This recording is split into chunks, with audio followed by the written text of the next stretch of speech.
कलोई में आबादगारनि पारां पाणी खोट खिलाफ़ एहतजाज कयो वियो। रणशाख डिप्लो माइनर जे आबादगारनि मोहम्मद रमज़ान लुंड, शफ़ी मोहम्मद ऐं ॿियनि एहतजाज कंदे चयो त संदनि शाखनि में केतिरे अरसे खां पाणी छोड़ नाहे कयो वियो, जंहिं सबबु फसल सुकी रहियो आहे। ऐं मथे सभु इंजीनियर मिली भगत करे पाणी ॾेई हेठि खे वरी दुबारा सुकाए हिते जा मिसकिन माण्हू ख़र्च करे ऐं थी चुका आहिनि। बिल्कुलु पाणी पियो वारो आहे, बिल्कुलु बंदि ठुक पाणी कंदो अचे।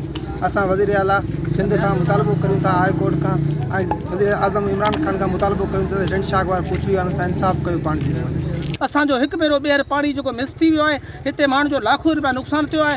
असां सिंध हाई कोर्ट सखरबिना, सिंध हाई कोर्ट हैदराबाद, वज़ीर आला Sindh, prime minister of Pakistan, session जज मिठी खां मुतालबो करे फौरन मामले जो नोटिस वठी रणशाख जे टेल जाबाज़नि खे सां इंसाफ़ कयो वञे। हाणे जो त आपाशी अमलदार पैसनि एवज़ मनपसंद माण्हुनि खे पाणी पहुचाए रहिया आहिनि। अॻवाननि मुताबिक़ त करप्ट आपाशी अमले ख़िलाफ़ कार्रवाई करे हिसे जो पाणी ॾिया। विज़िट कयो अवामी आवाज़ मीडिया ग्रुप जी वेबसाइट awamiawaz.pk।